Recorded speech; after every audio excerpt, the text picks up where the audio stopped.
Hola Octavia Iván, ¿cómo está? Muy buenos días. Senador, me imagino, buenos días. Escuchó parte de lo que decía Karim Bianchi, no le convence el camino. ¿Cuál es su posición frente a la votación de esta jornada? No, yo creo que acá hay que distinguir lo principal de lo accesorio. Lo principal, y lo dijo el presidente Eduardo Frei Ruiz-Tagle la semana pasada, llevamos 12 años creciendo a una tasa promedio del 2% al año, tenemos cerca de 1 millón de chilenos desempleados, ha aumentado considerablemente el número de personas viviendo en campamentos. Entonces, la reforma tributaria de Arenas del 2014, que yo voté a favor, no ha logrado los objetivos, ni en materia de crecimiento, ni en materia de recaudación, ni en materia de equidad, porque cuando tú tienes más chilenos viviendo en campamentos, eso es el mejor índice de desigualdad que puede haber en un país. Entonces hay dos opciones, Iván. O mantenemos la fórmula de aplicar una tasa de impuestos a las empresas que es más alta que el promedio de la OECD, o cambiamos a la fórmula que exitosamente tuvo Chile en los mejores 30 años de su historia, particularmente en los gobiernos de la concertación, que fue tener una tasa corporativa más competitiva. Yo recordaba la discusión en general durante el gobierno del presidente Lagos, la tasa llegó a un 17%, durante el gobierno del primer gobierno de la presidenta Bachelet también.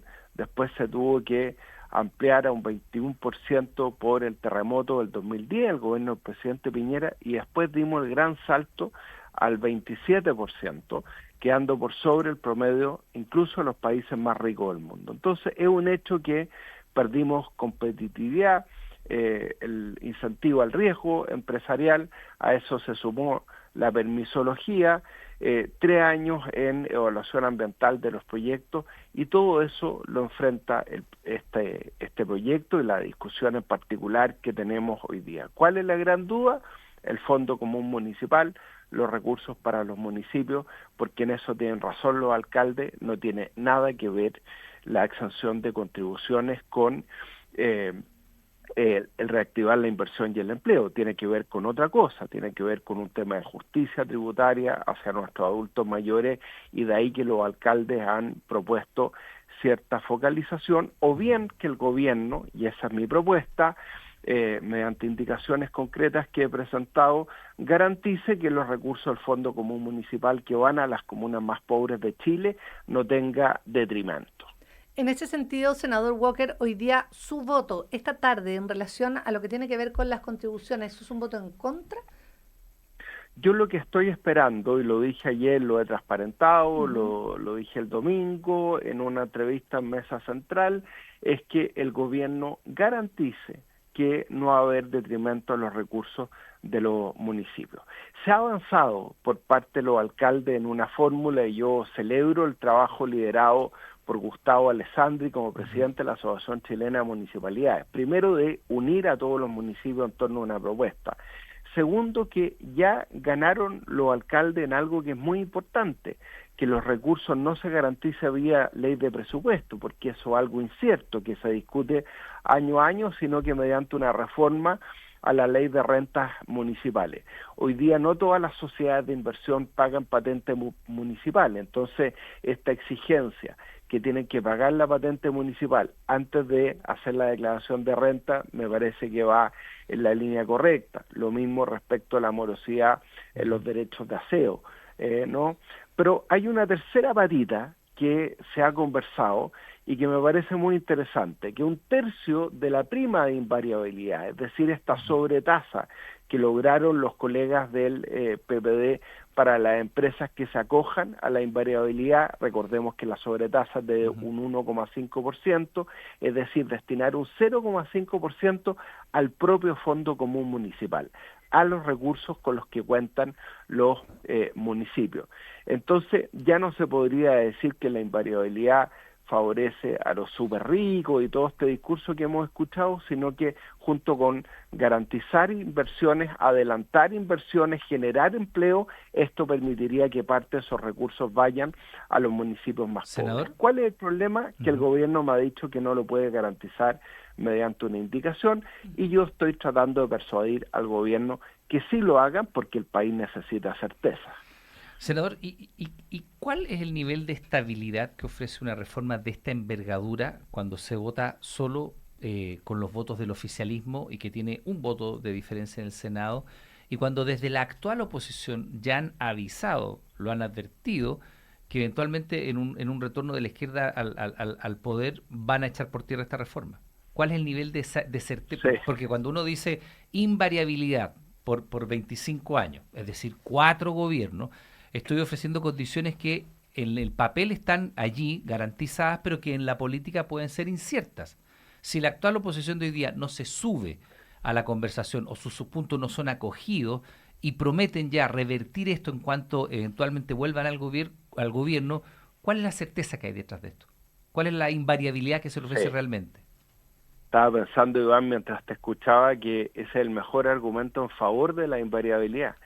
Cuando el presidente Eduardo Frei Montalva estableció la invariabilidad como parte de la chilenización del cobre, ¿no? Recordemos, el año 67, Chile recupera la propiedad de las pertenencias mineras, la mayoría un 51%, pero entendía el presidente Frei que Chile no tenía los suficientes recursos para hacer las inversiones, para darle mayor valor al desarrollo y la extracción del cobre. Entonces le dice a los privados, yo los invito a invertir, sobre todo las empresas norteamericanas, y les garantizo la invariabilidad. Y fue tan claro que esa invariabilidad estaba garantizada que no fue sino mediante una reforma constitucional que en el gobierno del presidente Allende se avanza la nacionalización del cobre. Pero es que ahí hubo, un acuerdo político más extenso. Claro, sí, eso es lo que digo yo. Que aquí pero hay ¿cuál fue el instrumento, Iván? Una reforma constitucional. O sea, respondiendo a tu pregunta, te fijas, un gobierno de izquierda el día de mañana, ¿no es cierto? Camila Vallejos, presidenta, por ejemplo, ¿no es cierto? Dice, voy a terminar con la invariabilidad.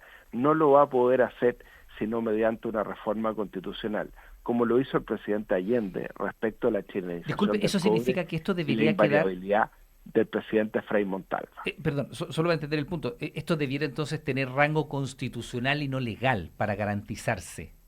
No, porque es tan fuerte la invariabilidad en la forma de un contrato ley, que aún en el gobierno de la Unidad Popular, con todos los problemas que tuvo ese gobierno, con toda la declaración que hizo la Corte Suprema y la Cámara de Diputados de que había incurrido en ilegalidades, no fue cuestión la invariabilidad que había otorgado el presidente Frei Montalva a la inversión extranjera, ¿no?